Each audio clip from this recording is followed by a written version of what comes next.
In this quick video, I'm gonna be showing you guys how you can remove Bitmoji from Snapchat. All you have to do, guys, is open your Snapchat account, of course. Now, after you open your Snapchat, guys, as you can see, you wanna just click on your profile or you wanna click on your Bitmoji in the top left, okay? Now, after you click on it, guys, a few different options will come up here. You wanna click on this gear in the top right. Now, after you click on it, guys, you wanna just click on Bitmoji.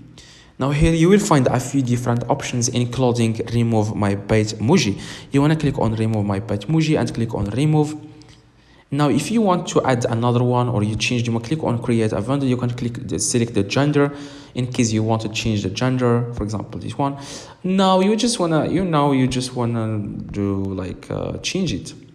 That you wanna click save in the top right, click yes. You can select clothes. You can do a lot of things here. For example, I like red clothes like this. Now you want to click save in the top, and that's exactly, guys, how you can remove Bitmoji, and also you can change it if you want. So hopefully this video helped. If it does, leave a like, subscribe, let me know in the comments if this works. If you need any help, let me know in the comments. I reply to every single comment.